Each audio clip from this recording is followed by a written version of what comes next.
आता एक breaking news कोकणात भाजपमध्ये जोरदार इनकमिंग सुरू झालंय। भाजपमधील इनकमिंग मागील खरा चेहरा समोर आला। विश्वासू शिलेदार अनिकेत पटवर्धनांमुळे महाविकास आघाडीला मोठे धक्के बसले। अनिकेत पटवर्धनांमुळे कोकणात भाजपने मुसंडी घेतली आहे। बडे मासे गळाला लावण्यात पटवर्धनांची महत्त्वाची भूमिका आहे। महायुतीत समन्वय राखण्यात पटवर्धनांचं मोलाचं योगदान असल्याचं कळतंय।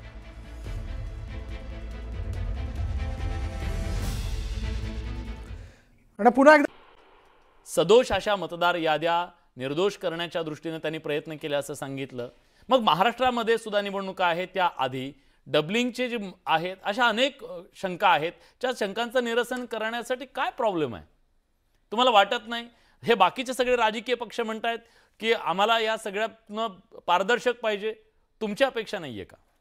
खरं तर आजची भेट जी आहे ती मला वाटतं सामान्य भेट नव्हती, कारण एवढे मोठे सर्व राजकारणी एकत्र येऊन आजची ही भेट सामान्य नव्हती, तर मला असं वाटतं की ही येणाऱ्या निवडणुकीच्या पराभवाची कबुलीच होती। कारण आपण जर पाहिलं की आत्तापर्यंत माननीय राज ठाकरे असतील किंवा माननीय शरद पवार साहेब असतील, एकमेकांवर टीका करणारे सर्वजण एकत्र येतात। म्हणजे असं म्हटलं जातं ना की एखादा दिवा ज्यावेळेस फडफडतो, कशासाठी फडफडतो? तो विझण्यासाठी फडफडत करत असतो। आणि सर्वसामान्य जनता अत्यंत सुज्ञ आहे। भारतीय जनता पार्टी आणि महायुतीनं आत्तापर्यंत जे काम केलंय, भारतीय जनता पार्टी आणि महायुतीनं जे काम केलंय त्या कामावर विश्वास आहे। आपण जर मागची लोकसभेची निवडणूक पाहिली, असाच प्रयोग, ज्याला आपण नेरेटिव्ह असं म्हणतो, असाच प्रयोग या काँग्रेस आणि त्यांच्या आघाडी सरकारनं त्यावेळेस केला। आणि त्याच्यामध्ये संविधान बदलणार, संविधान बदलणार, संविधान बदलणार, म्हणजे डॉक्टर बाबासाहेब आंबेडकरांचं संविधानही खोटं ठरवण्याचं काम याच पक्षांनी केलं होतं, पण तिथेही काही घडलं नाही।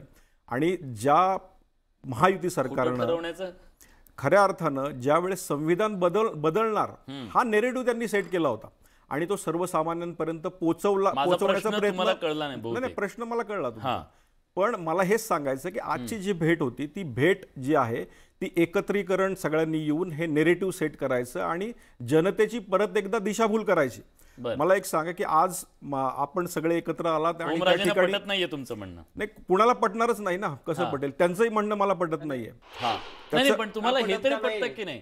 निवडणुकीला सामोरं जात असताना आपण मला अमितजींना विचारायचंय की स्वतः निवडणूक आयोग फिर्यादी आहे 6000 बोगस मतदार नोंदले म्हणून, का तपास होत नाही त्याचा? नाही, फिर्यादी आहे तुम्ही म्हणताय, पण मला सांगा की ज्या वेळेस याच निवडणूक आयोगाने अनाउन्समेंट केली होती की तुम्हाला कोणाला शंका असेल की तुम्हाला व्हीव्हीपॅट मशीन चेक करायचे, कोणाला कुठे ते त्यावेळेस काही कबुली झाली का?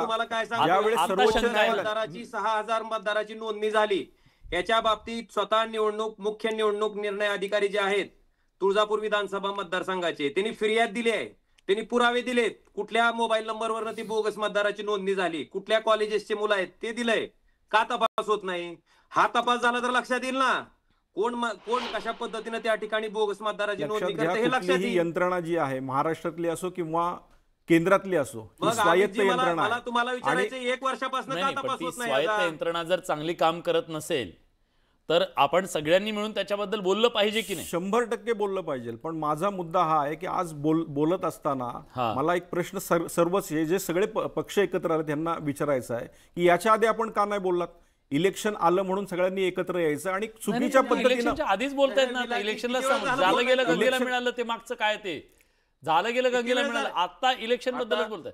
हा अभ्यंकर सर, एक कमेंट सगळ्यांची। हा, एवढाच प्रश्न द्यायचा आहे की पहिल्यांदा कोणी का बोलत नाहीये, तर सर्वात महत्वाचं 2019ला राज साहेबांनी याच्या विरोधात आवाज उठवला होता, दिल्लीपर्यंत गेले होते, हे त्यांना कदाचित माहीत नसावं, सगळ्यांच्या भेटीगाठी घेतल्या होत्या। आणि दुसरं, एकमेकांवर टीका केली आणि आता एकत्र आहेत, हे अत्यंत हास्यास्पद गोरखेशी बोलतायत। कारण मला वाटतं मी कोणाबरोबर संसार करणार नाही, लग्न नाही, काही नाही असं करून राष्ट्रवादीच्या लोकांना आपण बरोबर घेतलेलं आहे। आमचा इकडे जीव घुटमळतो सांगून तुम्ही शिंदे सेनेला बरोबर घेतलेलं आहे। आणि महत्वाचं असं आहे, आम्ही प्रश्न आयोगाला विचारलेत, आम्ही पारदर्शक मार्गाने निवडणूक मागतोय, तर ह्याचा आणि पराभवाची लक्षण असण्याचा हा कुठून तुम्ही अर्थार्थी जोडणी करताय हे कोणाला समजूच शकत नाही। बरं, मिरच्या तुम्हाला का झोमतायत? प्रश्न निवडणूक आयोगाला विचारलाय, उत्तर त्यांनी द्यावीत किंवा त्यांनी सांगावं। आमचा मिरच्या झोमण्याचा लक्षात घ्या अभ्यंकर प्रश्न येतच नाही, मिरच्या झोमण्याचा प्रश्नच येत नाही। प्रश्न इथं हा सरळ इथं आहे, प्रश्न हा सरळ काय सरळ सरळ आहे? मला काय तुमचे सरळ आहे? प्रश्न अगदी जे बडे साहेब सांगतात तेही मला मान्य आहे, परंतु माझा मान्य नाही. प्रश्न याच्यामध्ये असं आहे, हा आहे माझा तुम्हाला प्रश्न हा तुम्हाला आहे असं की म्हणायचं का आता सगळ्यांना ओमराजे माहिती म्हणतात ते निवडणुकीचे चुकीचं आहे? पडघम वाजतायत, तुम्हाला असं म्हणताय की निवडणुकीचे म्हणायचं पडघम का? वाजत ते एक असताना काम करा, कोर्टात केस आपण दाखल वेळात करा, वेळ सगळे काढून चुकले इथे एकत्र असतील तर. येणं मला अहो, मला हे पण सांगायचं आहे. नाही मला सांगा, त्यांनी एकत्र येणं म्हणजे काय?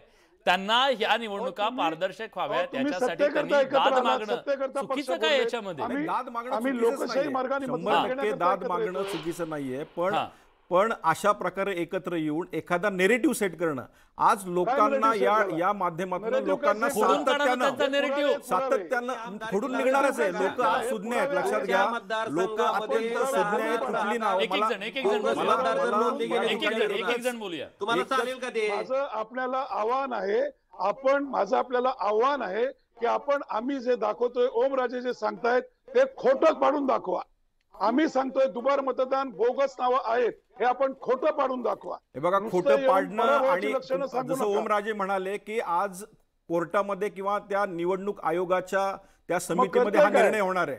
पण माझं मग आपल्याला निवडणूक आहे. सगळ्यांना आपल्याला सांगणं आहे की आज ज्या ज्या ठिकाणी निवडणुका झाल्या, ज्या ज्या ठिकाणी उमेदवार निवडून आलेत, ज्या ठिकाणी भारतीय जनता पार्टीचे महायुतीतले उमेदवार निवडून आलेत आणि ज्या ठिकाणी विरोधातले म्हणजे उभाटाचे असतील किंवा इतर असतील, मग ते निवडून आलेले फक्त ओमराजे निंबाळकरच का बोलतात, इतर का शांत आहेत? मला हे सांगणं आहे त्याचं की ज्या analysis तुम्ही पद्धतीने करू लक्षात नका घ्या, ना. ज्या विषय पद्धतीनं पारदर्शकपणे काँग्रेस मतदान होण्याचा आहे. narrative set करते, मतदानात ठीक आहे. पारदर्शक सरळ प्रक्रिया हा होण्याचा आहे. narrative हा माझा आरोप त्याच्याशी आहे. हा का नाही बोलला, तो का नाही Narrative बोलला? तुम्ही म्हणताय. बरोबर, मला माने सरांना प्रक्रिया मी थोडंसं सगळ्यांना थांबवतोय. मी थोडंसं थांबवतो. आपण थोडं राजकीय याच्यावरती विश्लेषण मला जाणून घ्यायचंय. तटस्थ विश्लेषण मला माने सरांकडून नेहमी मिळत असतं. माने सर, या सगळ्याला केवळ एक राजकीय आरोप म्हणून पाहावं की या देशातल्या लोकशाहीवरचं भलं मोठं प्रश्नचिन्ह म्हणून पाहावं? निवडणूक आयोगाची आत्ताची जी भूमिका आहे ती भूमिका सामान्य माणसाला, राजकीय पक्ष सोडून द्या, त्यांचं समाधान कधीच होणार नाही, ते राजकारण करतील वगैरे, सामान्य माणसाला पटेल अशी भूमिका आहे का?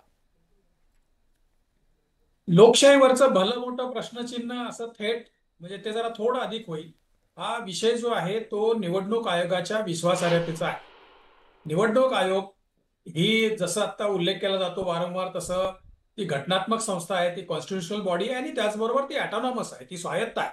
ती राजकीय पक्षांच्या जे काही पक्षांच्या ज्या भूमिका असतील त्या राजकीय अभिनिवेश याच्यापासून वेगळं जाऊन त्यांनी ही मतदानाची प्रक्रिया अगदी तटस्थपणे, निस्पृहपणे पार पाडावी अशी निवडणूक आयोगाकडून अपेक्षा आहे.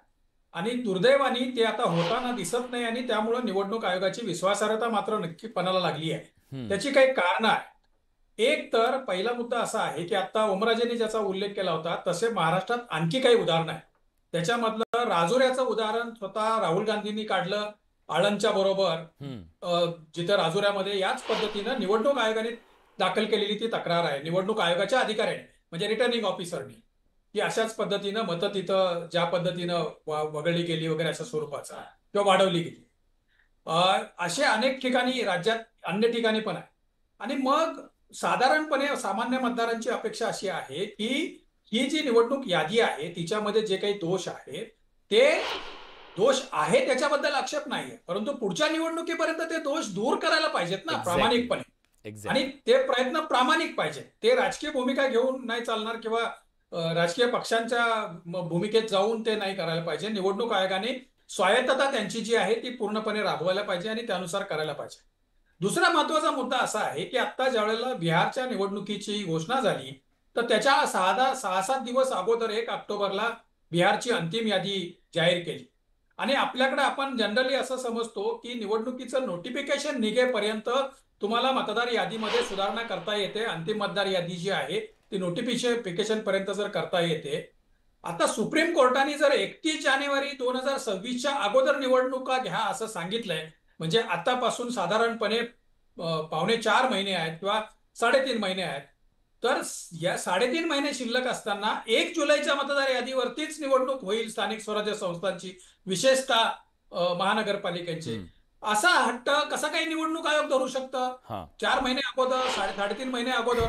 आणि त्यामुळं ही निवडणूक यादी पुन्हा पुन्हा रिफाईन करत जाणे पुन्हा पुन्हा ती सुधारणा करत जाणे ही बेसिक रिस्पॉन्सिबिलिटी जी आहे ती निवडणूक आयोगाची आहे, ते होताना दिसत नाही. आणि या उलट म्हणजे आता आमदार गोरखेंनी जी भूमिका मांडली नॅरेटिव्हच्या अनुषंगाने, तर मला थोडंसं त्यांना असं पण विचारावं असं वाटतंय की एवढे एकमेकांशी भांडणारे नेते, राज ठाकरेंपासून शरद पवारांचा आपण उल्लेख केला, एकमेकांशी भांडणारे नेते जर एकत्र जाऊन त्या निवडणूक यादी संदर्भात जर राज्याच्या निवडणूक आयुक्तांना भेटत असतील, तर भारतीय जनता पक्षाचे लोक पण त्याच्यात सहभागी झाले तर काय बिघडतंय? निवडणूक यादीच तर पूर्ण शुद्धीकरण होईल किंवा ते प्रक्रिया जी आहे ती अधिक निर्दोष होईल. तर ही अशा पद्धतीची आहे आणि त्यामुळं काय झालंय की विरोधी पक्षांनी आरोप करणे आणि भाजपने डिपेंड करणे याच्यामुळं निवडणूक आयोगाची अडचण झाली आहे. म्हणजे ती केंद्रीय निवडणूक आयोग असो की राज्य निवडणूक आयोग असो, कारण या सगळ्या प्रकारामध्ये आणि हा देशभराचा विषय आहे. आणि आता ज्याचा मी उल्लेख केला किंवा ओमराजेंनी जे सांगितलं कॉन्क्रीट त्याचे पुरावे आहेत. म्हणजे आता राहुल गांधींनी राजुऱ्याचा उल्लेख केल्यानंतर तिथल्या रिटर्निंग ऑफिसरनी प्रेस कॉन्फरन्स घेऊन सांगितलं की नाही आम्ही आता ते जिल्हाधिकाऱ्यांनी सांगितलं की त्या डिटेल्स आम्ही देतोय.